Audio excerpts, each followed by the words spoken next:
Hello and welcome back, guys. So today we are going to take a look at the Gundam Universe New Gundam. So this is the 14th mobile suit to be released in the Gundam Universe line. So before we start our review, if you want a Gundam Universe of your own, you can always get one at Hobby Toys Laguna. Link is down there in the description. And while you are down there, do me a big favor, hit that like button as well as the subscribe button. I would greatly appreciate it, and of course, it will help the channel a lot. So onto the review. So this is the packaging for the new Gundam. So as you can see, we have the figure inside. We have some awesome box art in here. Here is the back side of the box. We have some product shot of the new Gundam. So with that said, let's get the figure out of the box. Okay, so here is the figure out of the packaging, and I have to say, the figure looks great, and I do believe that they are starting to improve in terms of the overall aesthetic of the figure, because as you can see, it is a lot slimmer compared to the other Gundam Universe.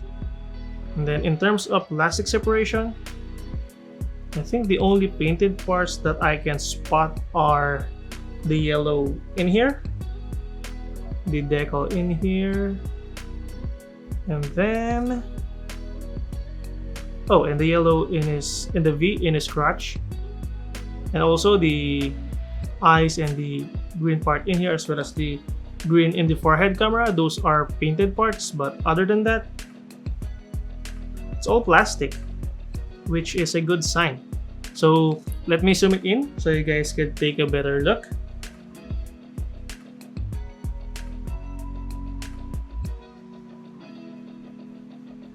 There we go. So as you can see, it looks great. So we have a metallic green for the eyes, metallic green for this one, and the forehead camera. And we have some yellow plastic in here, some red plastic underneath there.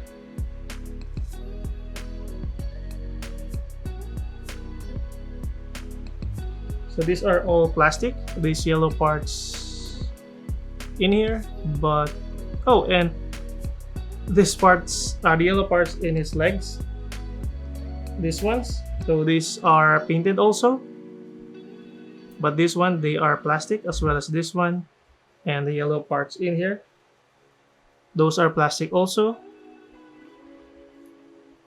So overall, I think the figure looks great. Okay, so for the articulation, so let's start off with the head. So the head can look up and down, can look side to side.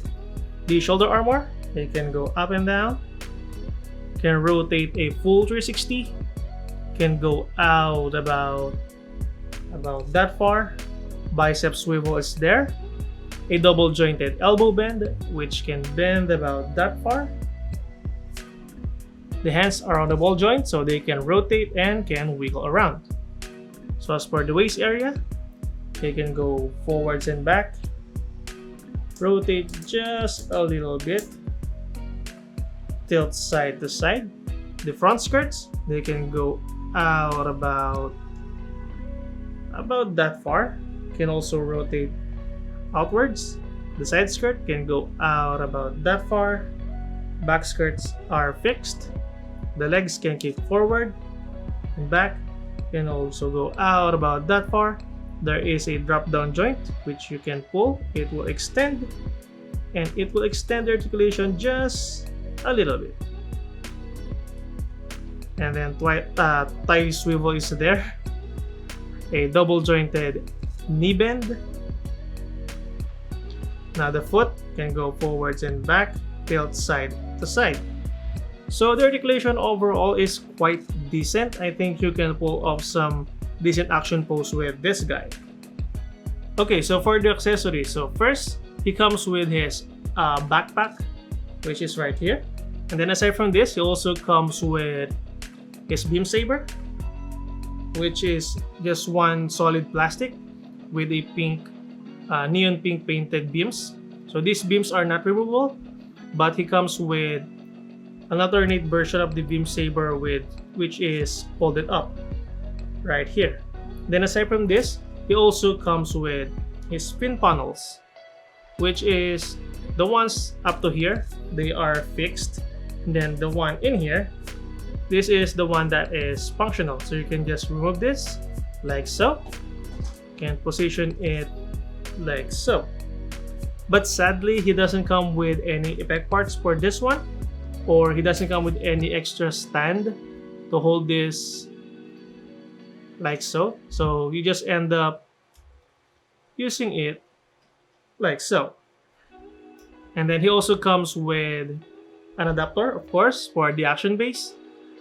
Now, the last accessory that I want to talk about is the replaceable hand. Now, this figure only comes with one replaceable hand, and it is a trigger finger hand.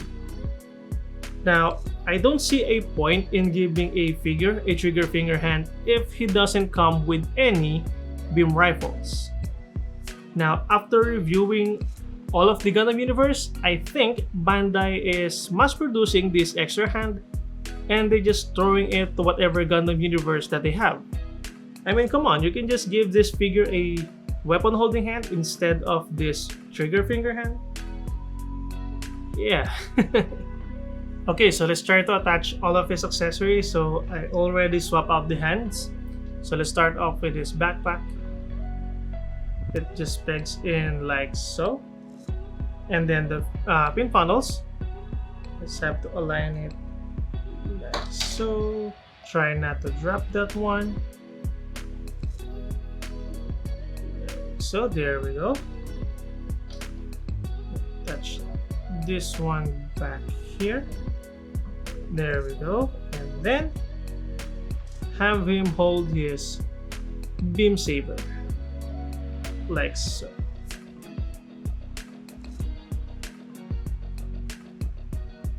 And I guess that is about it for our review of the Gundam Universe New Gundam. Now, the figure itself, it is good.